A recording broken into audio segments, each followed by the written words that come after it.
Tere, kallid vaatajad, tere tulemast taas saatesse Miks Iisrael, kus me tahame süvendatult arutada ja paremini mõista erinevaid Iisraeliga seotud teemasid. Mul on täna ees õigus olla otseühenduses Iisraeliga ja tervitada meie tänast saatekülalist Harri Naimarki. Tere, Harri! Tere, Hanna!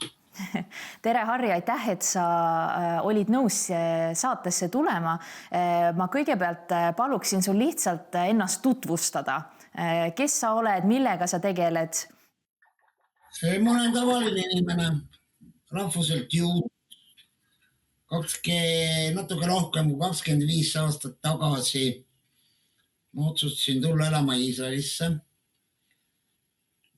Lihtsalt ma mingi moment tundsin, et mul on vaja mingit kardinaalset elumuutust. Ma olen sündinud Tallinnas, kogu elu elanud Tallinnas.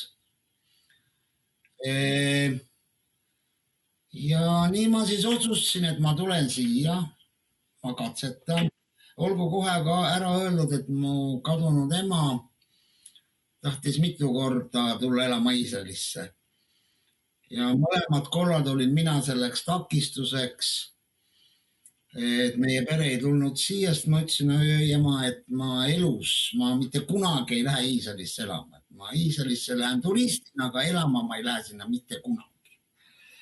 Ei võtnud palju aega, umbes 25 aastat sellest jutuajamisest ja siis ma otsustasin ja ma tulin ja nagu mul tuttavad ja sõbrad Tallinnas naersid, et kui sa 5 aastat Iisraelis vastu pead, siis oled kõvasti vastu pidanud. Nüüd mul läheb juba 26 aasta. Iisrael üks omapära on see, et asi pole selles, kas sina võtad riigi vastu. Asi on selles, kas see maa, ma ei räägi praegu Iisraelist kui riigist, ma räägin sellest maast. Kas see maa võtab sinu vastu? On väga palju inimesi, kes on tulnud Iisraelisse elama, kes on olnud väga heal positsioonil, kes on väga materiaalselt kindlustatud olnud teises riigis. Ja siin Iisraelis neil see elu ei lähe, tähendab, see maa nagu ei võta vastu. Nad lähevad siit 3. riiki ja jälle neil elu läheb hästi. Momendil ma töötan sotsiaalameti süsteemis. Ma koordineerin abivajajate abistamist. Iisraelis on väga tugev sotsiaalsüsteem ja riigi kulul riik maksab kinni abivajajatele omaste hooldamise.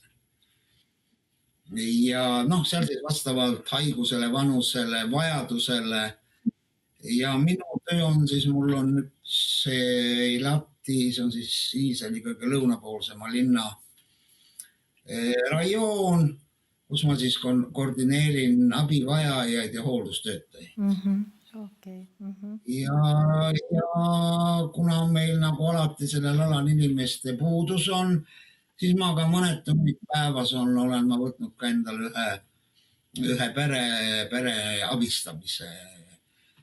Harri, mina tegelikult tean sind eelkõige läbi sotsiaalmeedia ja ma usun, et mitmed meie vaatajad samamoodi, et sa oled vähemalt 7. oktoobrist 2023 teinud ühte väga tänuväärt tööd, ma usun, ja eesti keeles kajastanud siis Iisraelis toimuvat. Ja tõesti, ma tahan siinkohal ka teha vaatajatele soovituse, et mina usun, minu silmis isiklikult on see üks selliseid parimaid ja faktipõhisemaid kajastusi, et kus sa nii-öelda väga rahulikult seletad seda sündmustikku, konteksti toimuvat ja ma usun, et seda praegusel hetkel on väga-väga vaja. Eriti Eesti vaatajatele, kelleni selline info üldse ei jõuagi.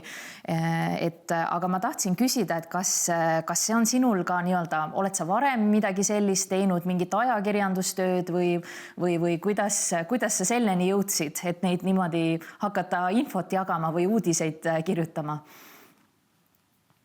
Elu sundis.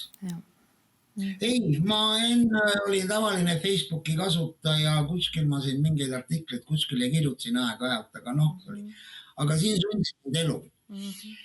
Sest pärast 7. oktoobrit mu Facebooki Messenger ja ühesõnaga kõik infokanalid muutusid punaseks. Mul sõbrad, tuttavad, kõik ühesõnaga kõikide kantide pealt mul tuli neid küsimusi, ma lihtsalt füüsiliselt ei olnud võimeline kõigile vastu. Ja siis ma hakkasin seda blogi tegema alguses oma Facebooki kontol, aga siis tekkisid mõningad probleemid Facebookiga. Ja siis ma otsustasin, et ma teen eraldi lehe. Ja ma olen eelkõige selle blogi pidamisel võtnud oma eesmärgiks olla hästi faktipõhine. Tähendab, kui ma ei saa ikkagi kinnitada mingit fakti, kui ma ei ole selles kindel, siis ma sellest ka ei räägi. Ja ma sellest ka ei kirjuta ja ma seda ka ei jaga. Ja selle blogi pidamise käigus, kui ma algselt rääkisin põhiliselt nende sündmuste arengutest siin pärast 7.10. Siis mul paljud lugejad ikka küsisid erinevate ajalooliste sündmuste kohta. Mul heideti ette, et näiteks ei räägi palestiinlaste kuulsast Nakbast. Mul võttis see aega vast üks nädalapäevad, tähendab töötamist Google'i otsinguga. Ma käisin siin isegi meie raamatukogus neid materjale otsimast, et saada vähegi võimalikult selline neutraalne vaade, mida see Nakba endas kujutab, kus see sõna tuli, mida see kõik tähendab ühesõnaga. Ja ma kirjutasin sellest ka loo. Ma olen tõlkinud arabistide intervjuusid ja tekste eesti keelde. Ma olen püüdnud rääkida natukene Iisraeli ajaloost. Mingil määral võib-olla ka judaismi teemal.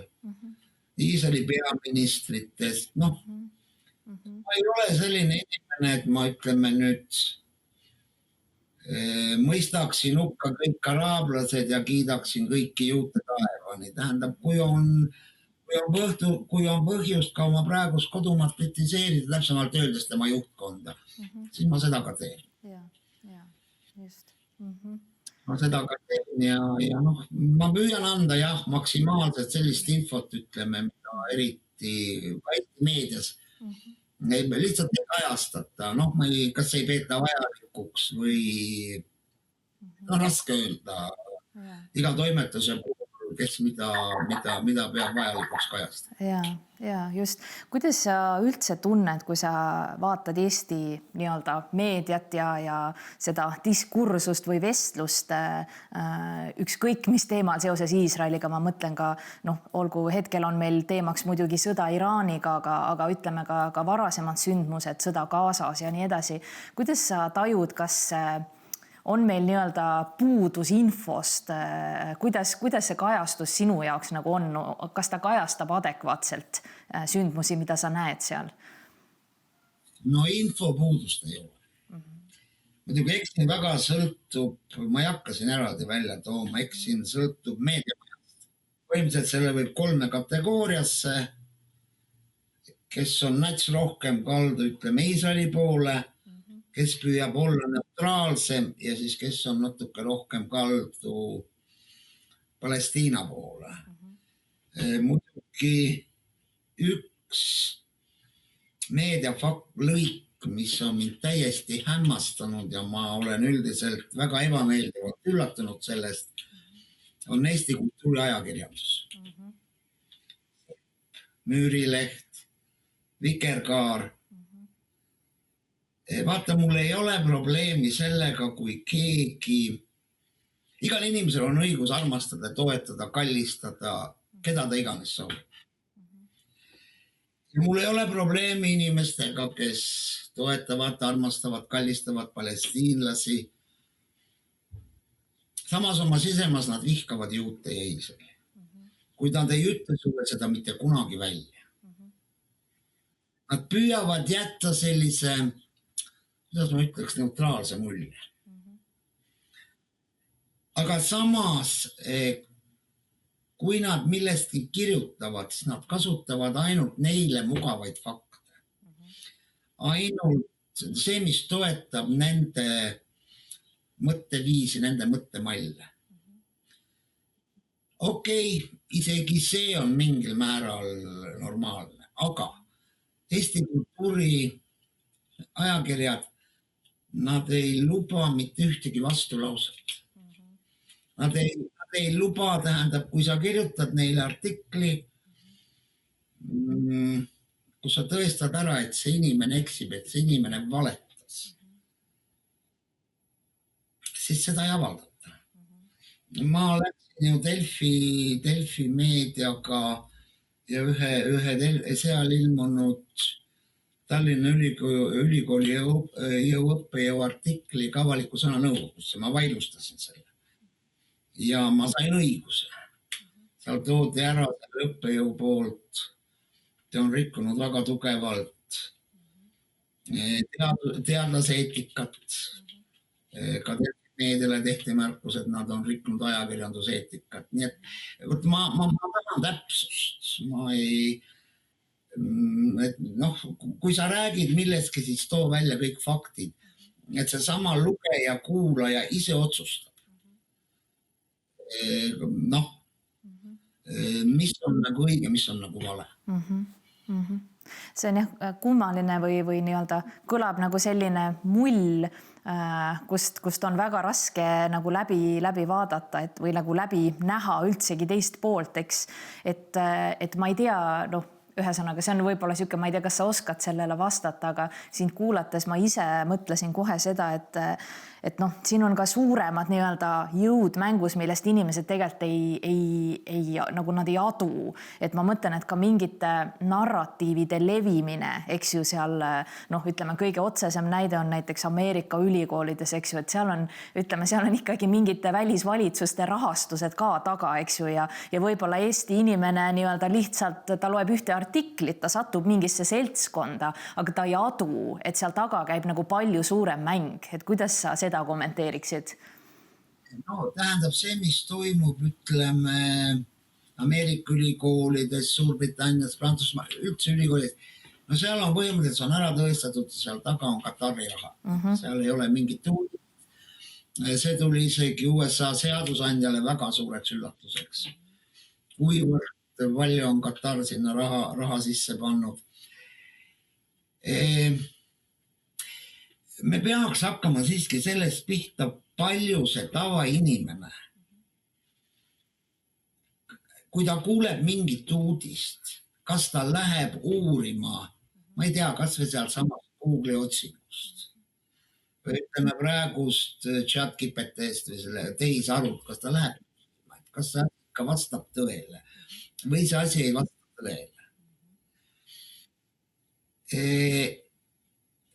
Ja sellepärast, et ma leian, et meedia peakski andma sellise üldise, et inimene saaks ise otsustada. Ma toon sulle ühe väikse näite. See oli siis eelmine reede. Aktuaalses kaameras uudistankur luges ühte uudist, kus ta teatas, et täna on Ramadani viimane päev, Alderiiri püha, kõige suurem püha, kui noorkuu tõuseb, et ajaliselt, luges selle kõik ilusasti, kenasti ette, rääkis, kus on ikka kõige suuremad palvused, Medinas ja nii edasi. Ja siis viimase uudisena ütles, aga Jeruusalemma moslemid tänavu aasta ei saa palvetada templi määra Al-Aqsa mošee juures, sest Iisraeli valitsus, Iisrael on sulgenud sinna juurdepääsu. Ja sellega see uudis lõppes. Sina tavainimene, kes sa ei ole asjasse süvenenud, mis tekib sul esimene mõte? Jah, loomulikult. Viisakas ja loogiline oleks olnud see uudis viia lõpuni. Et ka juudid ei pääse nutumüüri äärde. Kristlased ei pääse kristlikesse pühamutesse Jeruusalemma vanalinnas. Kogu Jeruusalemma vanalill on julgeolekukaalutlustel suletud. Sest kujutage endale keegi ette, kui Viimane reedene palvus oli nädal pärast sõja algust, kui Templimäel oli 150 000 moslemit. Ja püüdke nüüd keegi endale ette kujutada, kui tuleb õhuhäire. Mis seal toimub? Seal ei ole vaja, et rakett kukuks, seal pole vaja, et keegi püssi laseks. Seal paanikas inimesed tallavad üksteist surnuks. Me teame Medinas piisavalt selliseid näiteid, kui tekib mingi paanika, keegi kukub nende parverännakute ajal, mis seal toimub. Ise valitsus otsustas täielikult sulgeda Jeruusalemma vanalinna kõigile ja seda eelkõige inimeste ohutuse pärast. Ja sealt see narratiiv tuleb. Nagu see uudis justkui ei valetanud mitte midagi, aga ta andis ühe osa uudisest. Selliseid näiteid võib väga palju tuua, kus inimesel antakse, sa mainisid USA ülikoole, on piisavalt olnud Eesti meedias intervjuusid erinevate Eesti professoritega seal. Ja kui näiteks on jutt sellest, et akadeemiline vabadus. Ma näiteks ei ole kuulnud, et keegi korrespondentideks oleks küsinud, et kas õppetöö segamine, kaasüliõpilaste mõnitamine, peksmine, auditooriumite segamini peksmine, kas see on ka akadeemiline vabadus? Näiteks kui kurdeti, et föderaalvalitsus võttis ära ülikoolide rahastus, et selle all kannatab. Üks korrespondent näiteks ei küsinud, et aga USA kõrghariduse seaduse üks punktidest seab riikliku rahastuse eelduseks erakõrgkoolidele igasuguse diskrimineerimise puudumise. Ei tohi diskrimineerida ei rahvuse, soo, sättumuste, ma ei tea, mis aladel. Keegi küsinud seda, tähendab inimesel jääb selles suhtes natukene vale mulje, et mis tegelikult toimub. Ja, just. Ja see on väga-väga oluline asi tegelikult, et ka meie vaatajatele, et me kuuleme ainult ühte kildu ja see kild on väga hoolikalt sätitud tegelikult, see ei ole niisama kild, aga see jätab tekitab kohe inimeses pildi ja enamikel juhtudel ongi ma usun, et see on tõene, et ei ole seda huvi või ei osata mõeldagi, et see ei ole täielik info. Tähendab, ma oma seda blogi pean ka just tavainimesele. Mitte nendele, kes jagavad seda asja, kes uurivad. Mitte iga inimene ei hakka seda uurima. Just. Ja me rääkisime Harri siin just sellisest võiks öelda moonutatud kajastusest, eri sündmuste või siis niisugune piiratud info esitamisest ja sellega seoses ma tegelikult tahakski küsida ka praeguse sõja kohta ja praeguse olukorra kohta lihtsalt sinu hinnangut ja tunnetust. Kas see sõda, ma võib-olla sissejuhatuseks ütlen seda, et jällegi Eesti meediat vaadates jääb selline mulje, et tegemist on Ameerika ja Iisraeli agressiooniga või ühesõnaga mingisuguse nende kahe riigi valitsuste otsusega siis lihtsalt rünnata Iraani ja ütleme muud tausta üldjuhul väga ma ei ole kuulnud, et kajastataks, võib-olla mõnes artiklis siin-seal, aga kas sa võiksid palun valgustada, kuidas sa näed seda kas see sõda, kas ja miks see praegune sõda üldse pidi juhtuma, kas see oli vältimatu? No kas ta nüüd just sellel ajahetkel vältimatu oli? See on absoluutselt iseküsimus. Yeah. Ja see üldiselt ei omagi erilist tähtsust, tähendab, et see sõda tuleb Iraaniga, see oli teada. Tähendab, siin peab nüüd natukene kaugemale minema. Iraan on üles ehitanud küllaltki sellise oma proksidest koosneva ämbliku võrgustik. Proksid, saad sa Eesti vaatajale seletada, mis on proksi?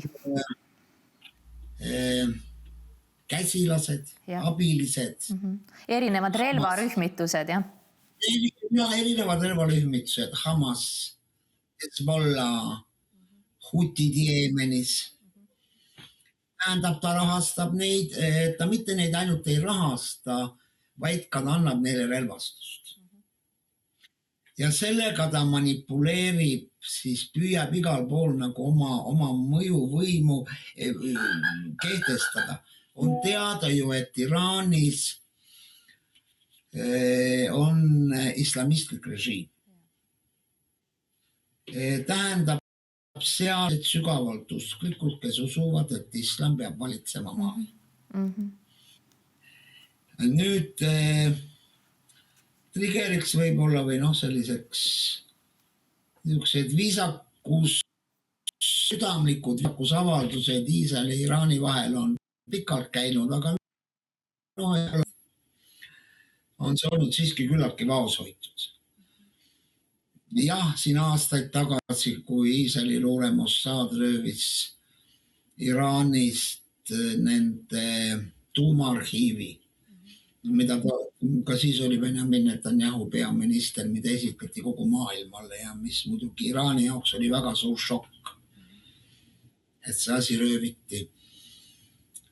Ja nüüd siis selleks päästikuks sai 7. oktoober 23, kui Hamas ründas Iisraeli. Hamas tookord lootis, et Hezbollah, Hutid, Iraan, tollel ajal ka veel Süürias tegutsevad šiitide miilitsad tulevad selle rünnakuga kaasa. Ja võib ausalt öelda, et jumal tänatud, et seal tekkis mingisugune arusaamatus, mingi ebakõla, et nad ei tulnud selle rünnakuga 7. oktoobril kaasa. Sest vastasel juhul oleks Iisraelil väga-väga keeruliseks läinud. Sest Iisrael tol momendil, kui oli see 7. oktoobri rünnak, koondas oma vägesid põhjapiirile Süüriasse. Sest mingisuguste luureinfokanalite andmetel pidi toimuma sealt, oodati sealt mingisugust rünnak. Ja see oli ka põhjuseks, mis võttis aega, kuni Iisraeli armee jõudis appi lõunaregiooni elanikele, kes olid rünnaku all. Nagu me mäletame pärast seda, Iraan rääkis, aga siis hakkasid mingisugused raketid Iraanist, Liibanonist lendama Iisraelisse. Iisrael hakkas andma vastulööke. Ja siis toimus see möödunud aastane kuulus 12-päevane sõda.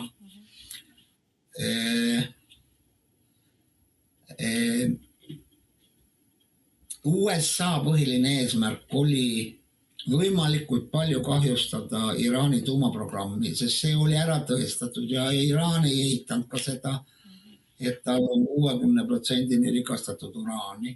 See tähendas umbes mingi võib-olla maksimum 2 pikkust aega, et Iraan oleks saanud endale tuumalõhke.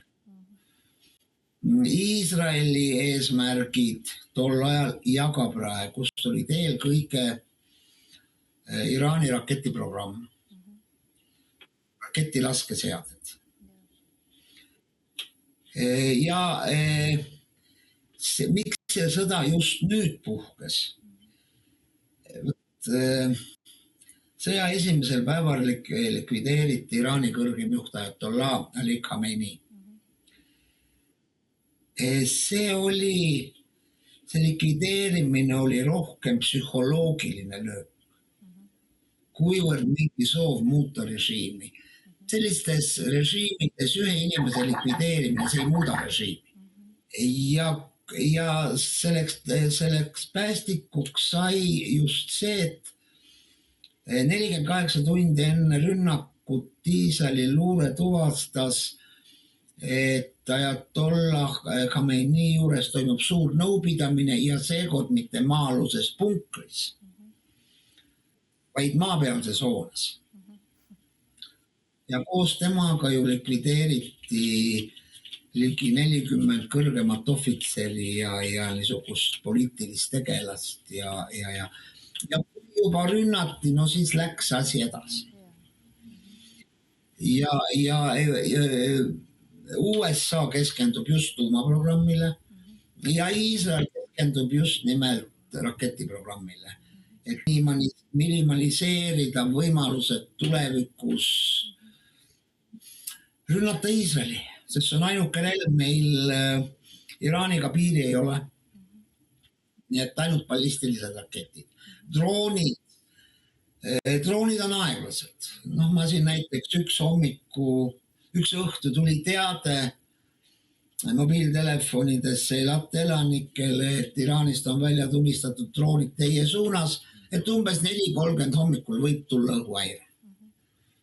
Ja kuna droonid on aeglased, noh, neid on natuke kergem alla võtta, kui ütleme ballistilisi rakette.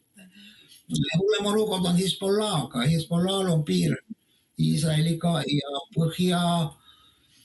Põhja-Iisraeli linnad ikka kannatavad tugevalt selle all, sest kui ballistilise raketi trajektoori ja kõik on võimalik, arvuti töötab selle väga kiiresti välja, siis Hezbollah kasutab lühima rakette sellised, kui kellelegi ütleb see midagi Katjuša tüüpi raketid.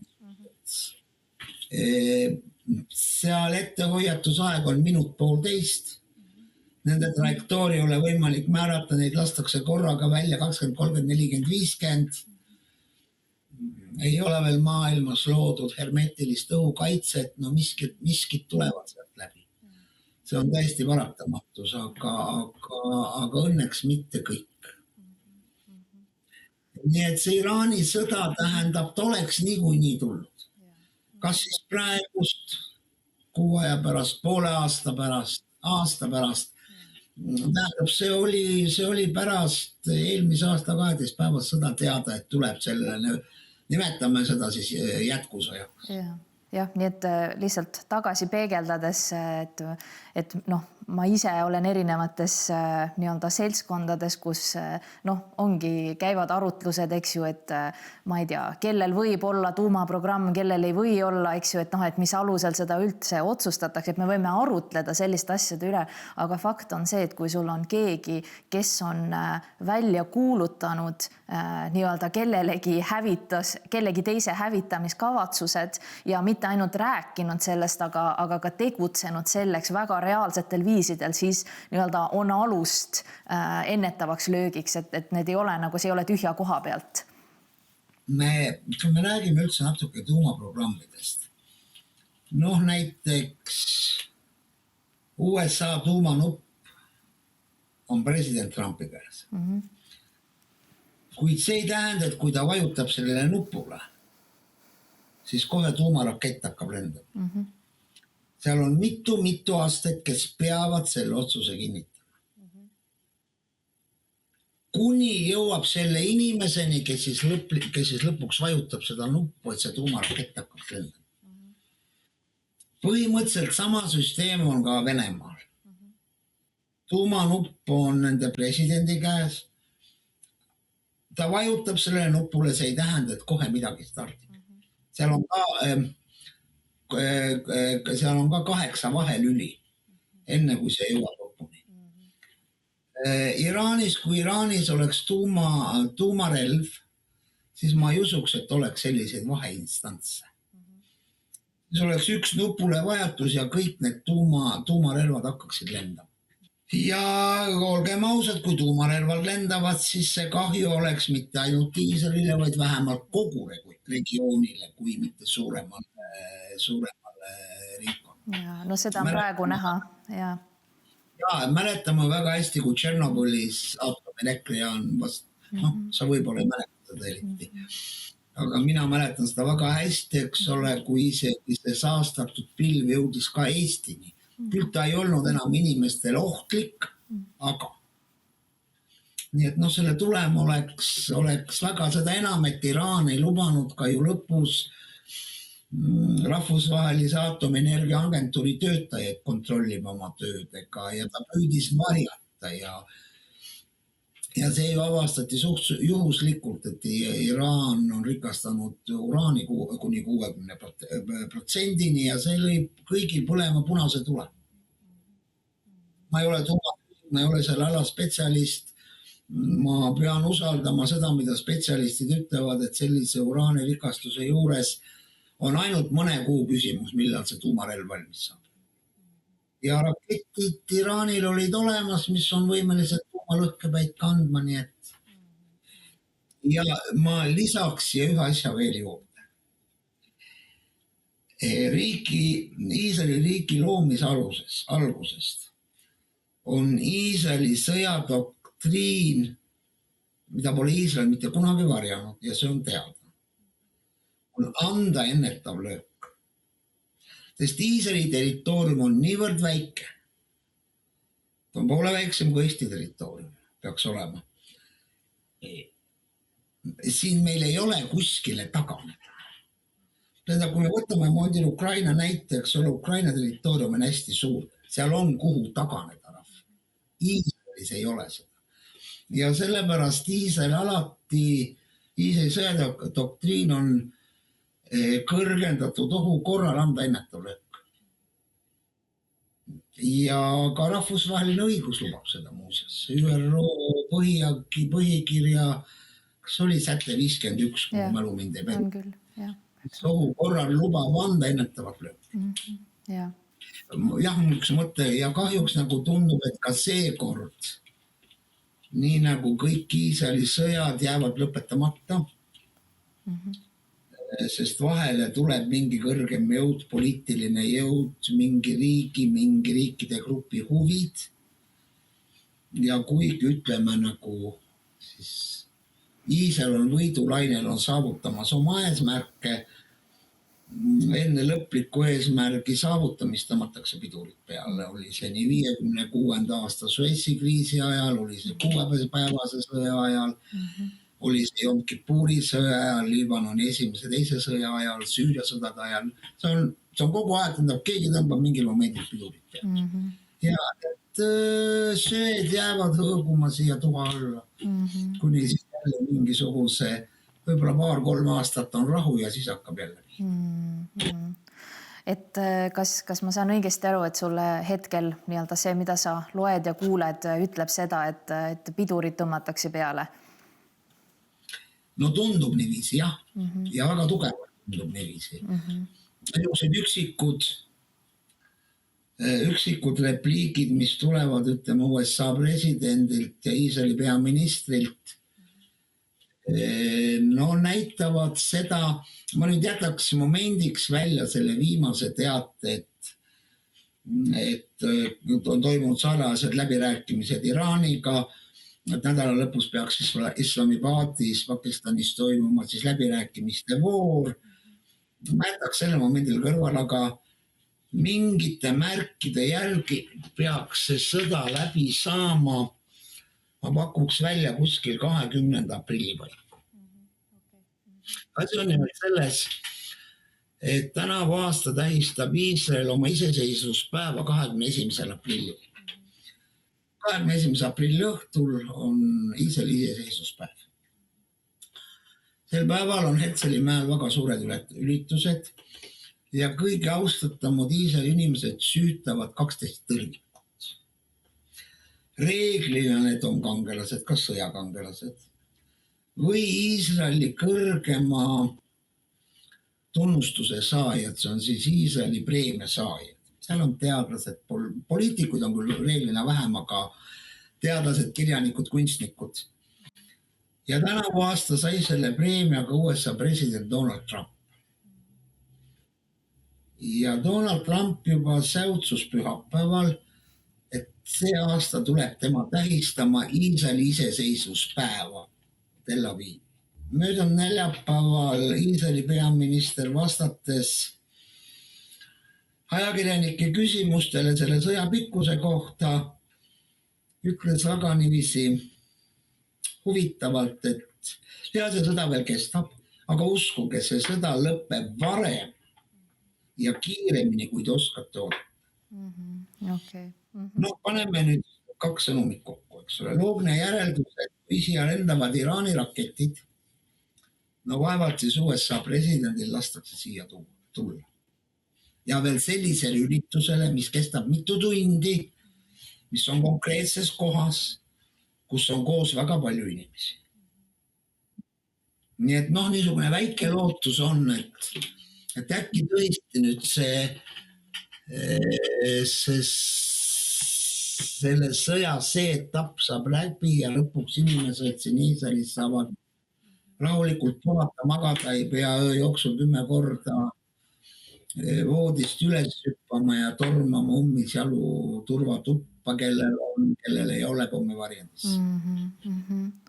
Okei. Aga nagu sa mainisid, et ma saan aru, et kui see sõda nii-öelda hetkel ära lõpeb, et siis tegelikult neid eesmärke, seatud eesmärke lõpuni nagu ei saa öelda, et saavutati või on veel vara öelda? Ei, seda ei saa mitte mingil juhul, tähendab seda lõppeesmärki. Asi ongi selles, ei ole seatud ei Trumpi ega Netanyahu poolt mingisugust konkreetset lõppeesmärki. On seatud eesmärk hävitada tuumaprogramm, hävitada raketiprogramm. Ei president Trump ega... Tähendab, ei ole sellist punkti, mille puhul võib öelda nii kõik. Me täitsime oma eest. Nüüd on tehtud. Väga paljud inimesed millegipärast ekslikult arvavad, et see rünnaku eesmärgiks on Iraani režiimi vahetus. Iisraeli peaminister ütles väga ilusasti välja. Iraanis saab režiimi muuta ainult rahvas. Kui on vaja, meie saame aidata. Ja meil on millega aidata. Ja režiimi vahetus oleks selle sõjalise operatsiooni boonus. Kujutame endale ette korraks, et Iraanis vahetub režiim ja tuleb tagasi midagi taolist, nagu oli kuni 79. aasta islami revolutsioonini. Iraanlased käisid tööl Iisraelis, iisraelased käisid tööl Iraanis. Tankerid tõid siia Elati sadamasse Iraani naftat ja see nafta mööda torujuhet Punaselt meret läks Vahemerele ja sealt Euroopasse. Kui oli Iisraeli saatkond Teheranis ja Iraani saatkond Tel Avivis. Kui rahulikuks see regioon siin muutus. Kui raske elu saaks olla kõikidel nende relvalühmitustel, olgu see Hezbollah, olgu see Hamas, olgu need hutid. Kui hea oleks elada, saaks ime ilus olla, tähendab, iseenesest ju siin Lähis-Idas on väga ilus loodus, väga palju huvitavat ajaloolist. Ma ei mõtle mitte ainult Iisraelis, üldse Liibanonis, Süürias, Iraanis. Nii et ma ütlen, kui see etapp saab läbi, siis see jääb järjekordne kõige hullem variant, mis saaks olla, kui tuleb Iraani etteotsa inimene, kes tõmbab endale ette hea poisi, paipoisi maski, näiliselt kirjutab alla kõikidele lepingutele. Just vaatasin seda Trumpi 15 punktist nõudmist relvarahuks Iraaniga. Ja siis selle varjus tasapisi hakkab taastama oma seda sõjalist jõudu võimekust rünnata. Võib-olla nende sõja tulemina väheneb väga tugevalt Iraani võimalus saavutada uraan sellele tasemele, et ta saaks teha aatomipommi. Samas on teadmata ligi 400 kilo rikastatud uraani saatus. Kus see on? Kas see on ühes kohas? See on mitmes kohas? Võib-olla see on üldse Iraanist juba välja viidud kuskile kolmandasse riiki.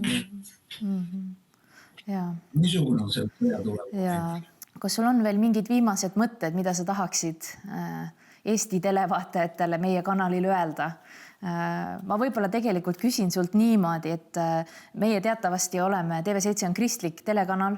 Ma tean, et inimesed palvetavad Iisraeli eest ja Iisraeli inimeste eest, tegelikult ka teiste piirkonna riikide eest.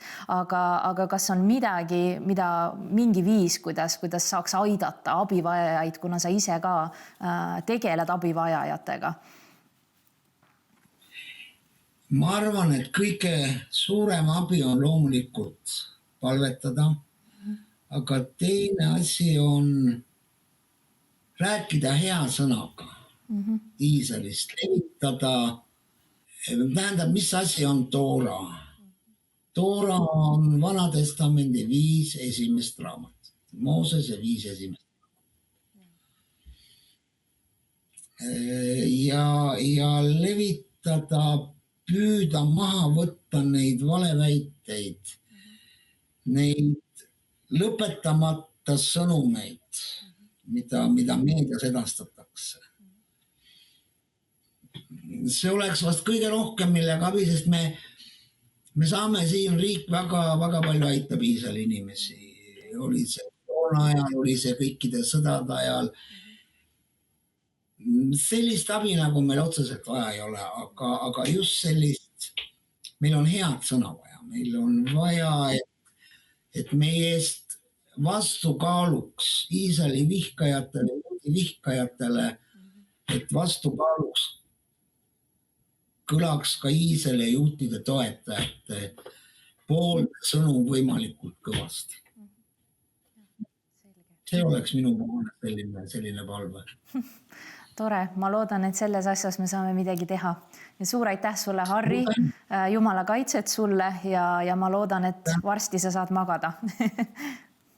Ja suur tänu kutsumast mind saatest. Äärmiselt tore oli. Jah, tõesti. Aitäh, kallid televaatajad, ka teile, et olite meiega täna ja kohtumiseni järgmistes saadetes.